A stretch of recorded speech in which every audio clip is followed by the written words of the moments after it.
Good afternoon. I'm going to be talking about starting a cleaning business now. And what we're going to do is we've got 5 different steps to this. I'm going to lay out a business plan for you. By the end of the video, you're going to feel like you want to start a cleaning business. Now, I ran a cleaning business many years ago and I miss it dearly. It was actually my favorite business and it was probably one of my first successful businesses. And I made so many mistakes on the way. I had no business experience, but I was making really, really good money and I was having fun. It is very stressful, it is hard work, and I'm going to throw that out there right now. So if stress blows your mind and you can't handle it, don't start a cleaning business, yeah? If you don't like things going wrong, don't do it. However, if you love people smiling, you love people so happy when you leave their house clean, this is for you. So we got 5 steps. Number 1 is supplies, 2 is marketing, customer visits, which we're going to touch on, is very important. Hiring and scaling your business. And we've also got the type of business. So about 4 or 5 points. Now, the first thing you want to do is supplies.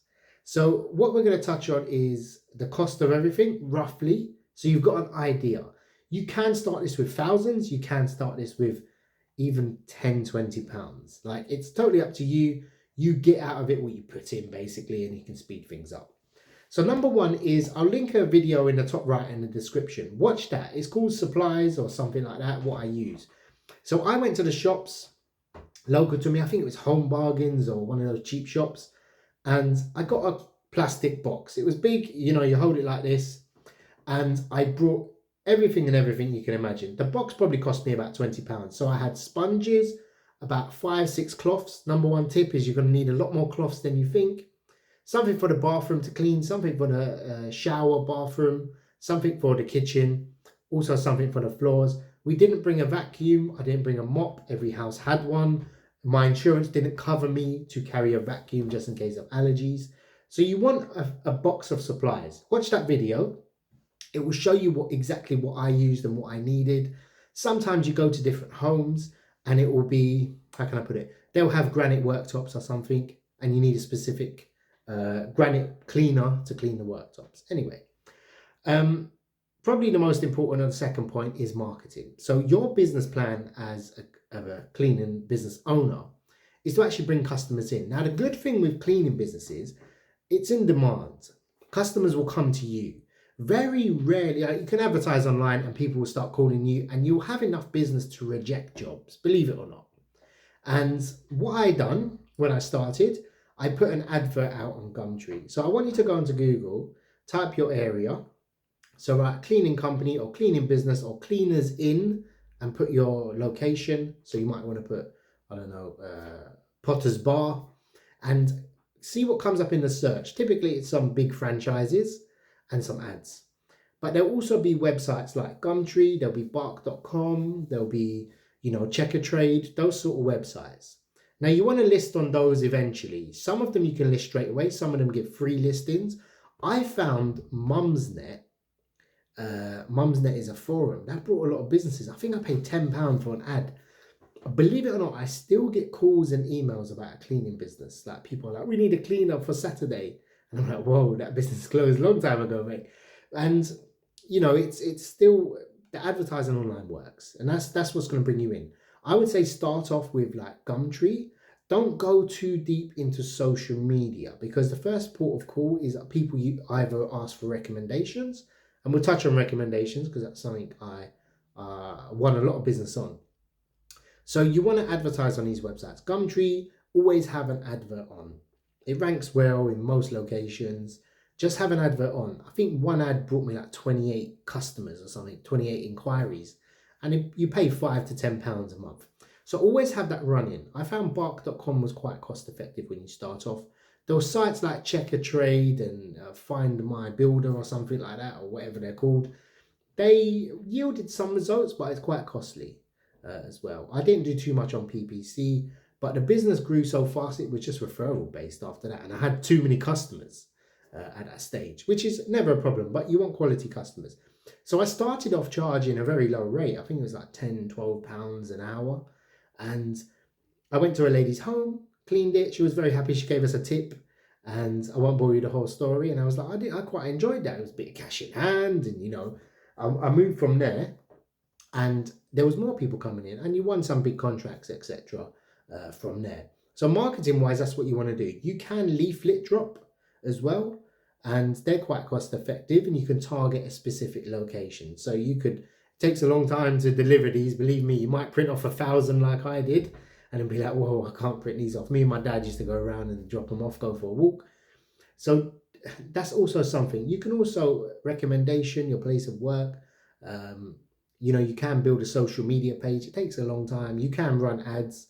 These are the things you want to look at as well. But these are not going to get you customers straight away. This is the long haul. You might want to bring a company in to run it for you or automate everything from there. So marketing wise, that's what I would suggest for starting a cleaning business.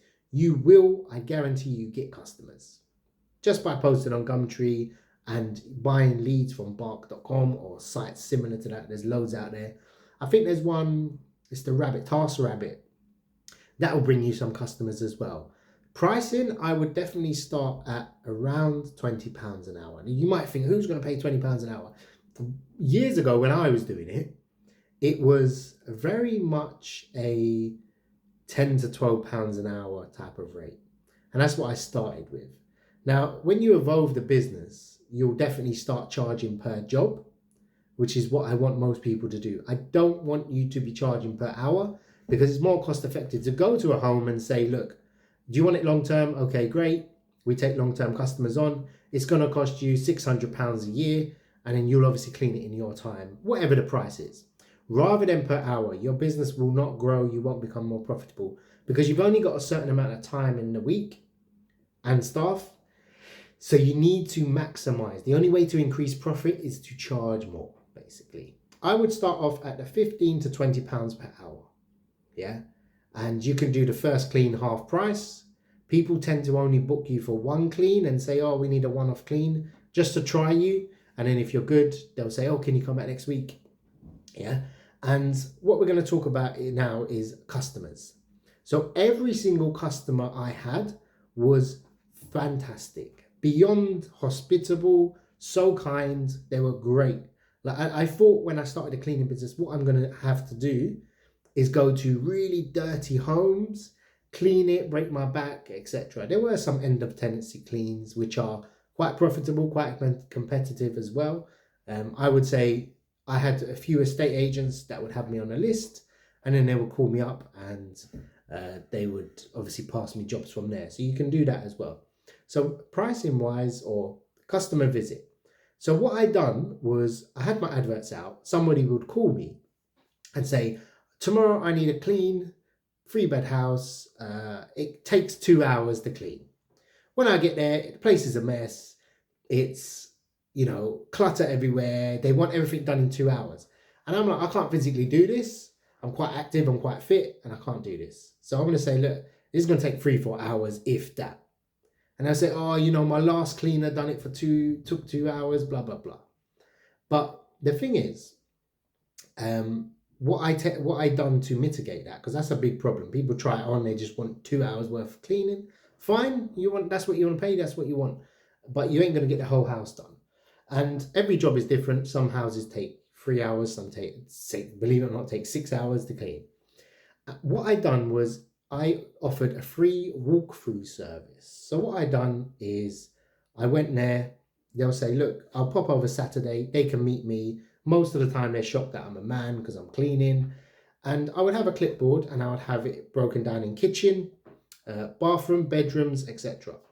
And I would have a clipboard and I'll write down. So what's important to you, Mr. Client? What is it that we can't break? Yeah. What is so important we need to take care of? What was the last cleaner? What did the last cleaner not do that you're still not with them? 9 times out of 10, people couldn't let go of cleaners. They found it that the cleaner was just unreliable. The cleaner didn't show up. That was the only reason they stopped. Once someone has a cleaner, they always have a cleaner. Yeah. And I would walk through them with it. Now, you get a feel of the customer and you can say great, and they feel, at ease with you, because sometimes it's an old lady and I'm a young man going there. I understand. So you'd walk through, and this is part of a high level customer service, because I would equate a cleaning business to a customer service job. Anyway, without me rambling on, you'd walk through with the customer. Now, I know what's the most important thing that we need cleaned. Some people would say, dust the curtains or clean behind in the corners. Some people are obsessed with corners. Some people are like, make sure you clean the banister. So I know when I go there next time, they want that banister. They're going to be checking that afterwards. And it helped me learn from that. I also had some rules. And the rules you have is totally up to you. So the rules I had was I wouldn't do dishes, yeah, unless they were elderly, like really old and or disabled. I would do it for them, no problem. And I'll do that out of my own time, and I wouldn't charge them. I'd do it at the end.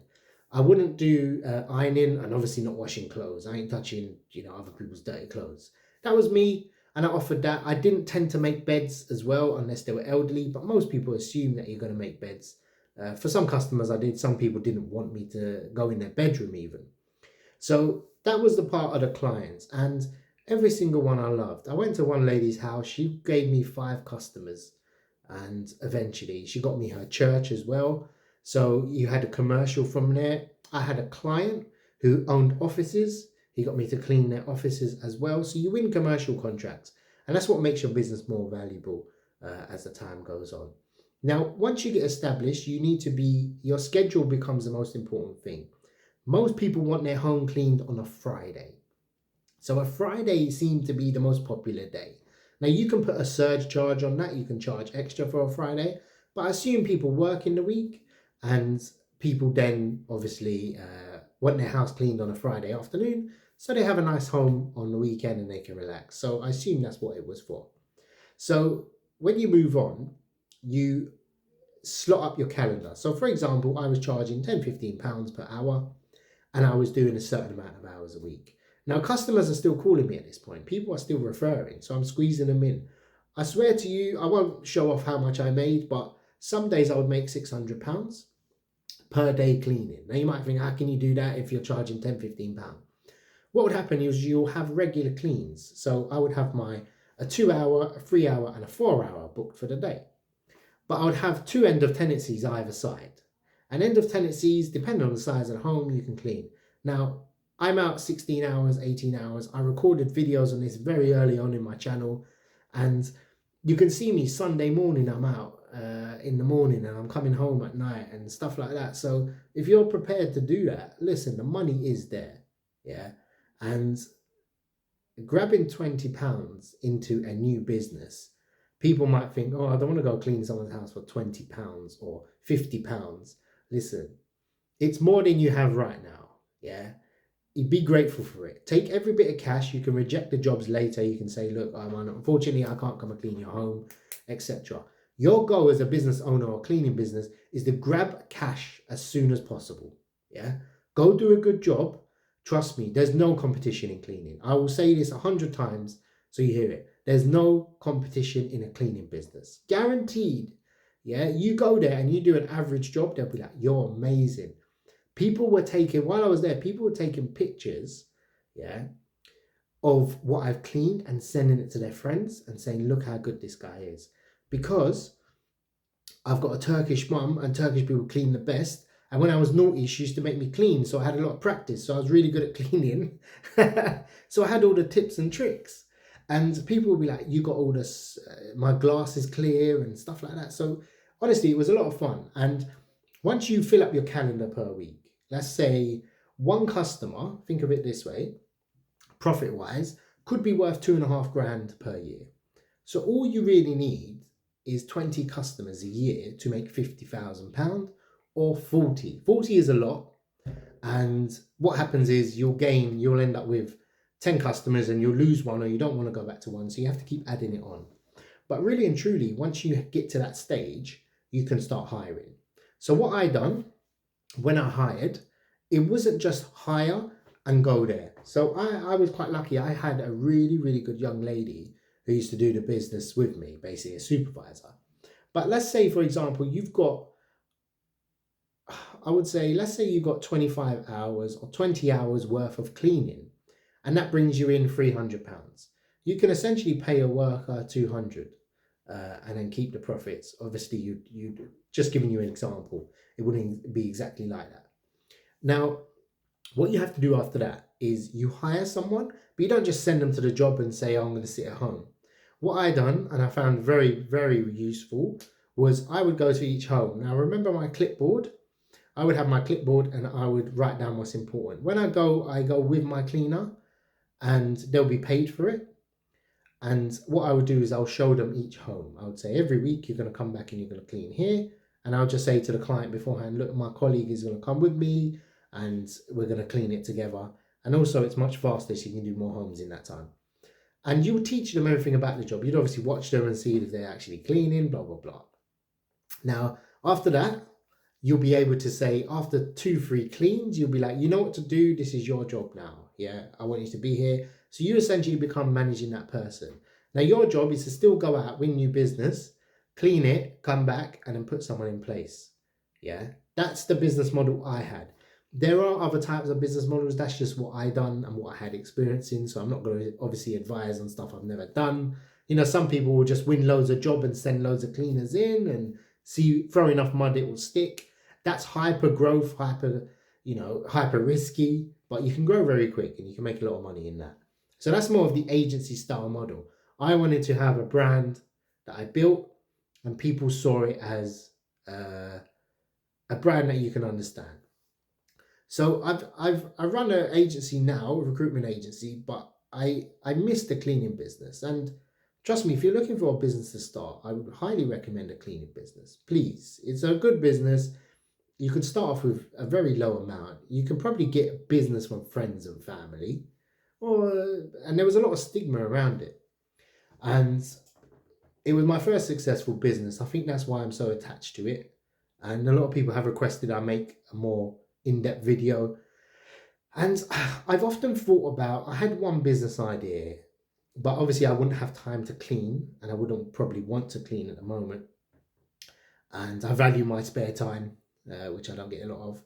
So the business I had in mind was a luxury cleaning. So it was going to be very expensive and it would target a certain area. Because I live in an area where the house prices are quite expensive. And that's the type of business out there. And again, we could touch on location and stuff like that, but there's demand in every location. Poor people, rich people, ultra rich. I had some very wealthy clients. I had some very clients that they just valued it and just wanted it. So I had a business idea, and you'll obviously have your specific niche and stuff like that. So the only way I'd do it is if it was like each job was £250. And I looked at winning commercial contracts and then just putting a team in. I targeted schools and I thought about that. But I think cleaning business is also something that isn't going to be disrupted by AI. There's no AI that's going to come along and take over a business. They can't do nothing. Cleaning will always be in demand. It's recession proof as well to a degree. I mean, people do cut back on it, but look, this is the business for you. I hope you found this video useful. All the best. Take care. Any questions, comment below. I'll be happy to help.